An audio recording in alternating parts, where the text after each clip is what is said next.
Hello my dear students, welcome back. Myself teacher Parul from Stella Maris High School.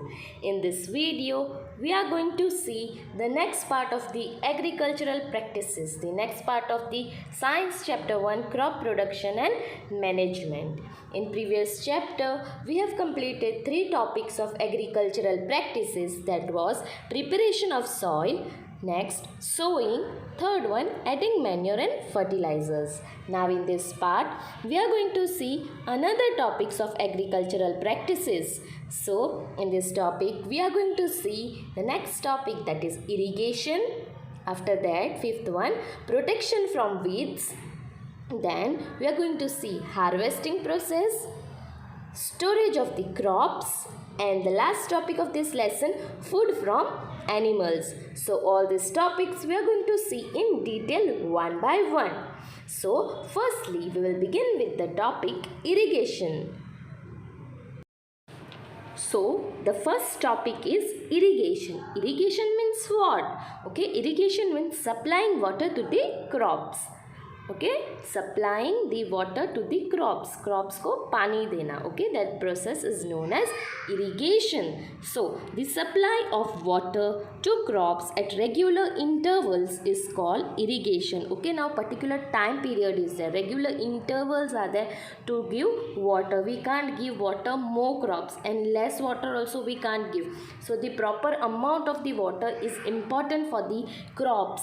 Okay, so irrigation process is done, and in that irrigation process water is supplied to the crops at the regular intervals according to their needs. Okay, now as you all know, all living beings need water to live. Okay, the second point. Then the third point, what is important for the growth and development? Obviously we all know water is important even for living creatures, all the living creatures. Water is important. Same way water is also important for the plants.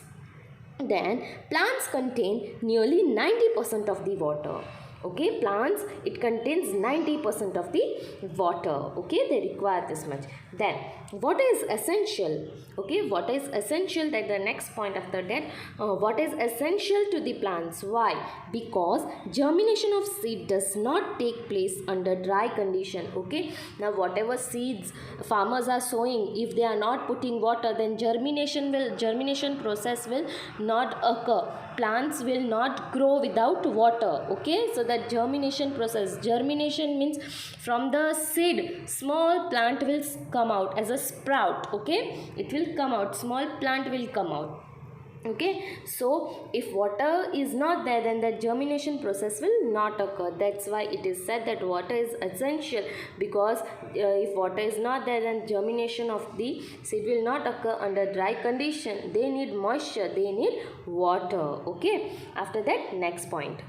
So sources of, so now they need water. Okay, now to water the crops, okay, there are time of various time intervals are there. We can't give more water, we can't give less water. They need proper amount of water. So for that, time periods are there. Okay, so the time and frequency of irrigation varies from crop to crop, soil to soil, and season to season. Now irrigation process, this depends upon the soil, depend upon the season.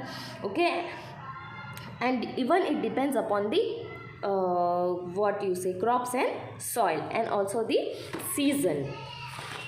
Okay, now in summer season, you know, summer is a hot season. Okay, so the frequency of the temperature is very high. So in summer the frequency of watering is higher, so plants need more amount of water.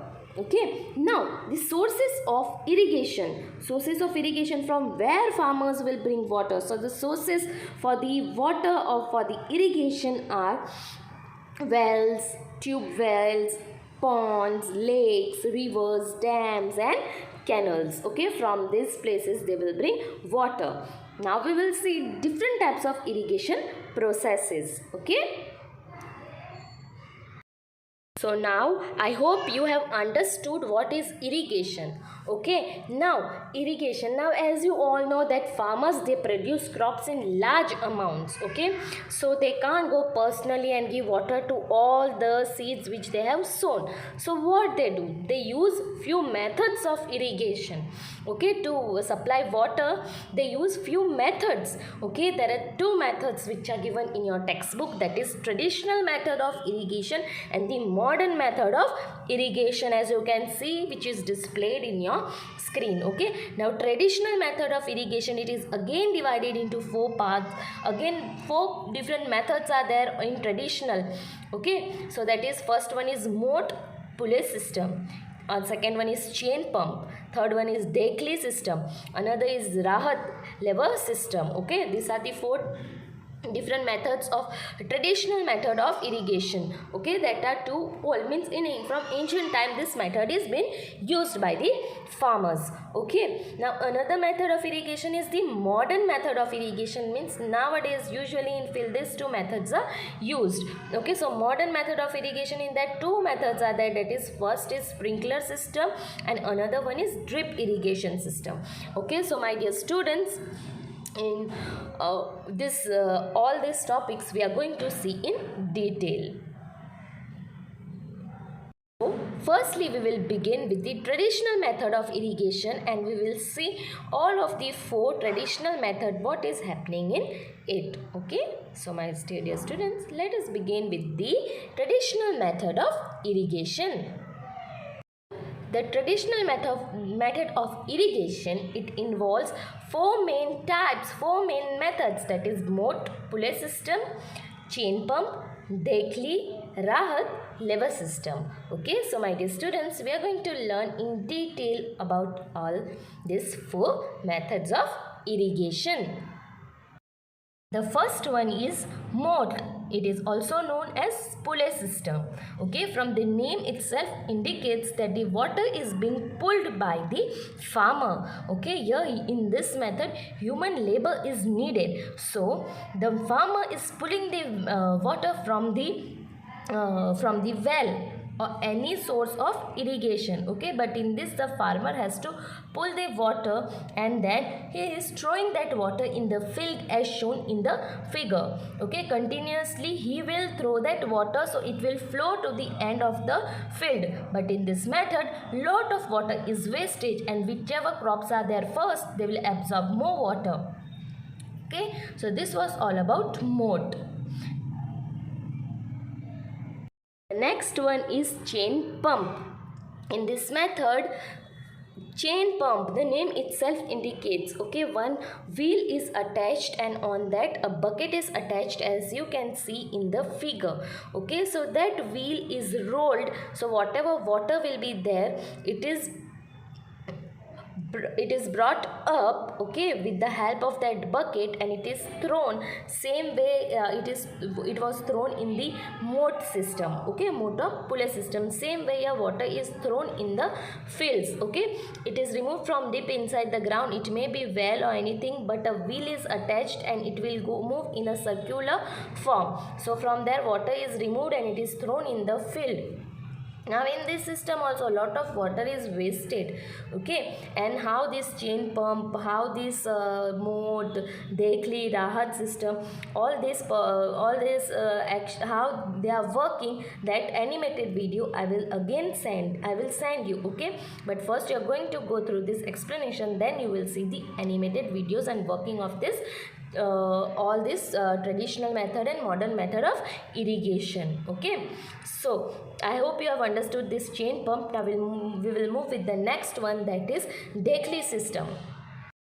Next one is the Dekli system. In this human labor is required. Okay, so at the one end weight is attached, on the other end bucket is attached. That bucket, it is putted by the farmer inside the well. From there water will come out, and then that water farmers, they are throwing it into the field, they are supplying it into the field. Here also lot of water is wasted in Dekli system also, and it is not necessary that all the crops it will get equal amount of water.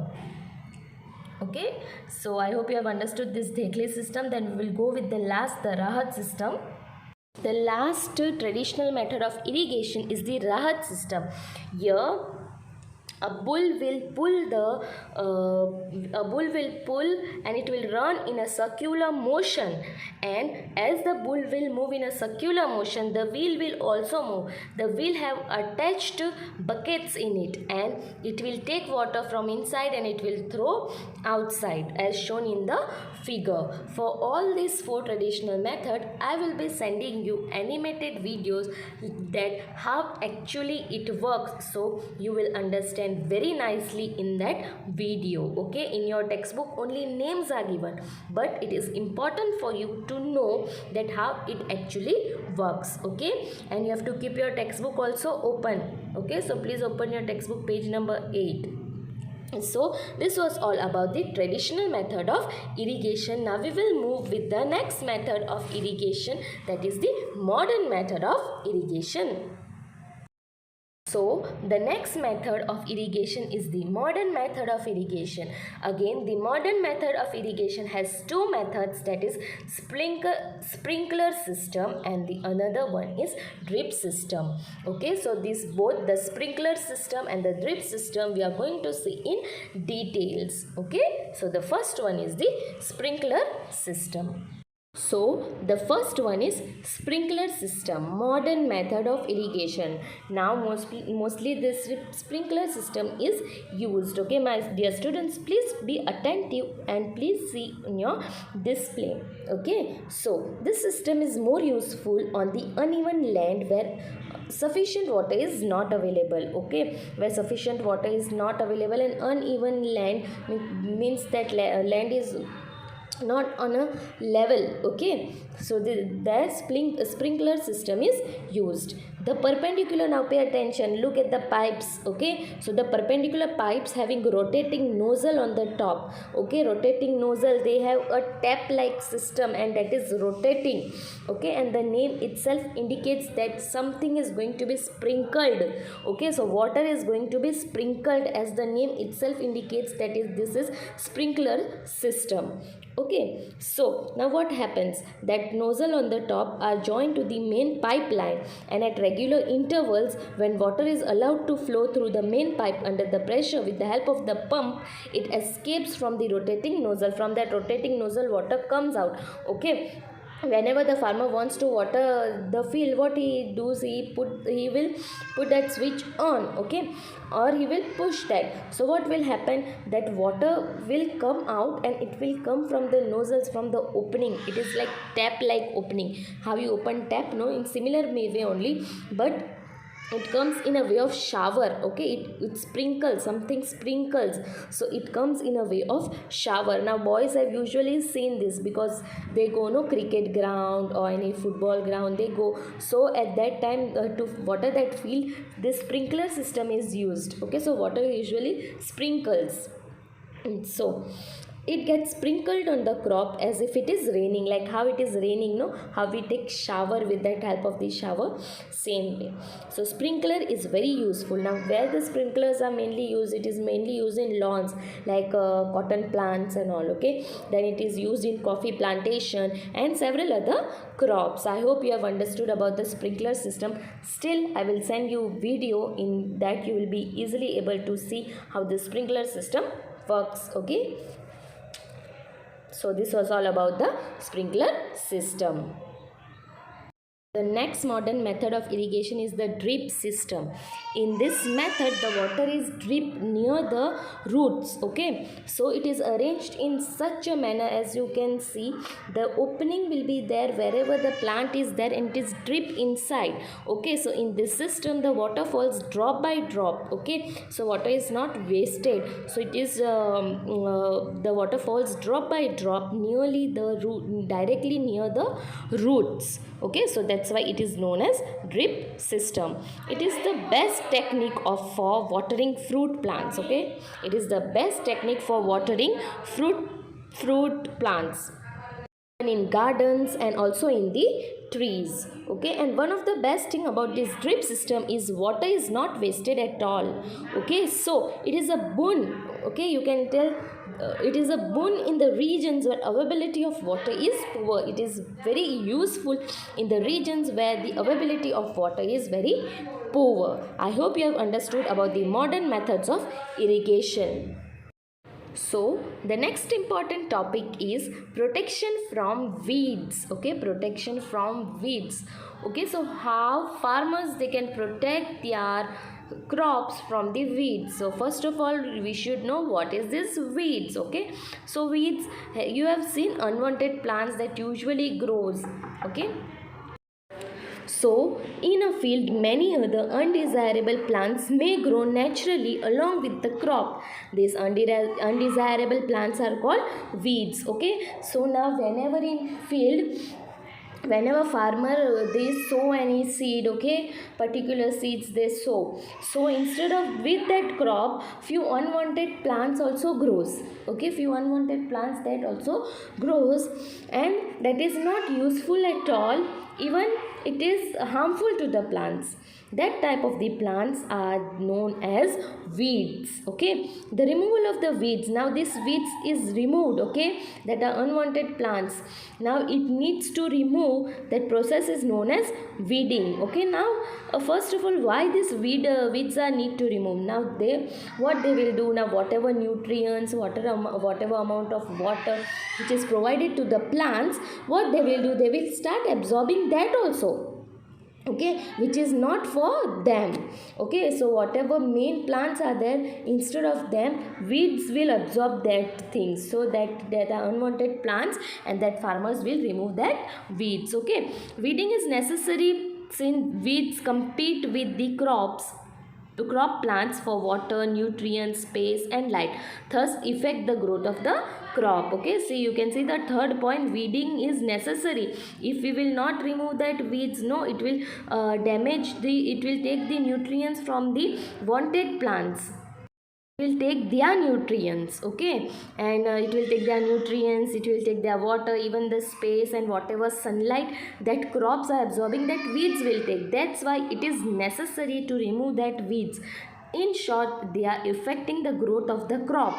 That's why they are known as unwanted plants. Okay, some weeds interfere even in harvesting and may be poisonous to animals and human beings. Okay, they even interfere in the time of the harvesting. Whenever harvesting process is there, no, if that weeds are not removed properly, it will be cutted with that crops. Okay, and they are poisonous to the human beings also, those who consume that crops. Okay, and even to the animals also. Okay, farmers adopt many ways to remove weeds and control their growth. Okay, farmers they undergo many ways. Okay, tilling before sowing of crop help in uprooting and killing of weeds, which may then dry up and get mixed up with the soil. Now they are doing tilling process in between. Okay, with the use of the hoe they are tilling that, so what will happen, they are dead there only and they will decay inside the soil only. They remove weeds manually also, which includes physical removal of weeds by uprooting or cutting them close to the ground from time to time. This is done with the help of a khurpi, and sometimes a seed drill is also used to remove the weeds. Okay, now see what is happening, they manually with the hand also they are removing, they are using an instrument khurpi, okay, which is used to cut. Even they are using the seed drills. Okay, from that weeds are removed, and they are doing this in regular interval of the time, so that it doesn't take the nutrients from the crop. Okay, so they are putting an eye, okay, on their crops. So whatever weeds are there, farmers, okay, they put an eye on their crops. Okay, they take proper care and they remove the weeds very nicely. Now these weedicides they are even controlled with this certain chemical that are known as weedicides. Okay, so the most common weedicide which the farmer use, that is 2,4-D, that is 2,4-dinitrophenylhydrazine. It is a type of chemical which is used to kill the weeds. Okay, and it is known as weedicides. Okay, now they are sprayed in the fields to kill these weeds, and they do not damage the crops. Okay, they do not damage the crops. Now the weedicides that they are not directly used, how it is brought, they are not directly used, they are mixed in the water, they are diluted in the water. Okay, and then they are sprayed in the fields, so it does not damage the crop, it just kill the weeds, nothing more than that. Now spraying of the weedicides, it may affect the health of the farmers, so farmer has to be very careful when they are using this weedicide, that is 2,4-dinitrophenyl hydrazine. Okay, so what precautions they can take? They should cover their nose and mouth with a piece of cloth during spraying of these chemicals. Okay, so a weedicide is also used to kill these weeds, these unwanted plants. Okay, I hope you have understood this topic. So the next process after weedicides, okay, is the harvesting process. Now the crops are ready to be harvested. Harvesting means cutting the crops. Okay, so the cutting of crop after it is mature is called harvesting. So this process is known as harvesting. In harvesting, crops are pulled out or cut close to the ground. They are pulled out with the help of the hands or with the help of the instruments, or they are cut it down. Okay, harvesting in our country is either done manually by sickle or by machine called harvester. Okay, in our country, in the country India, it is done with the help of the hand. At that time they are using a sickle. You can see in your display, sickle is already labeled. Okay, the picture you can see with that, with the help of that they are cutting the crops, or they are using the machine harvester. Two images are there of harvester. The two images of harvester is harvester and threshing. Two things are done in one. Okay, so look at the image carefully. So with the two things the crops are being cutted, that is sickle and harvester. Now in the harvested crop, the grain seeds need to be separated from the chaff. This process is called threshing. Okay, now as you all know, they will have chaff, the outer covering. Okay, in common language in Hindi we tell as chilka. Okay, so that chaff is there. So how one if it is of rice field, one chaff half they will remove. So they are using the instrument, that is harvester. In that they can even do the threshing process also. Okay, so this is carried out with the help of a machine called combine. You can see the machine, two images are there, which is in fact a harvester as well as also a thresher. Okay, so two machines are combined. You can see in the image. Please see that image carefully. So this was all about the harvesting process. So the next topic is, now the crops are already cultivated, means it is already harvested. Okay, so now where we are going to store it? So the next topic is storage of the crops. Okay, if the harvested grains are to be kept for a longer time, they should be safe from moisture, insects, rats and microorganisms. Obviously it should be safe from all these things. Okay, because after the long process, so much of crops are being there. So how to store it? The question arises, how to store it, how to distribute it. Okay, so harvested grains have more moisture. If freshly harvested grains are stored without drying, they may get spoilt or attacked by organisms, making them unfit for the use or for the germination. Okay, now this crops, now it is harvested. Now if the moisture is there, they will keep in the sun to dry. If they will not keep, then what will happen? It will get spoiled. It will be unfit. Okay, it will go in the waste. We have to throw it. So before storing the grains, what the farmers are doing? Before storing the grains are properly dried in the sun to reduce the moisture in them. This prevents the attack by insects, pests, bacteria and fungi. Okay, what they do before storing, what they do, they sun dry. Okay, they are keeping in it under the sun to dry it very nicely, so it doesn't get attacked by the insects, bacteria or any kind of the fungi. Okay, so to keep it safe, first they are doing sun dry and then they are storing. So how they are storing, we'll see. Farmers They store the grains in jute bags or metallic beans. Okay, big metallic beans, in metallic beans, or they are stored in the jute bags. Okay, in jute bag images you can see. However, large scale storage of grain is done in silos and granaries to protect them from the pest and all. Okay, pest, rats and insect. Okay, they are stored in these silos. You can see the first image, silos for storage of the grains. Big silos are there. In that they are storing it. Okay, so and they are adding few things so that insects and all doesn't come. Okay, then dried neem leaves are usually used in now dried neem leaves are usually used at homes for storing the grains. Okay, now you will see, I don't know, at few homes they bring 10 kgs of rice, then wheat also they bring in kgs. So that doesn't mean that they will eat on one day only or 2 day only. That depends upon the persons which are present. So what they do, how they store for insect, because they also don't want that insect should come and destroy their things. So what they are adding at homes, usually they add neem leaves, a few tablets also come, so they are adding that will not be harmful. Okay, that will not be harmful to the your whatever crops are there, whatever wheat or rice, whatever it will be there, because that coating, the outer covering will be very safe. Okay, but moisture should not come.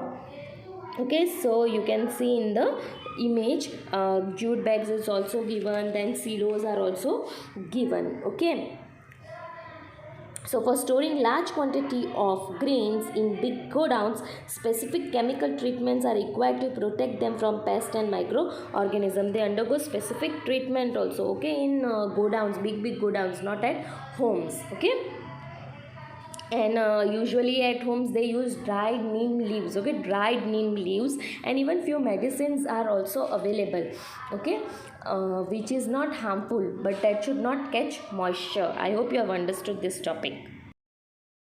Now the last topic of this lesson is food from animals. As you all know that plants and animals are the sources for the foods for human beings. So here they have given food from animals. Like plants, animal also provide us with different kind.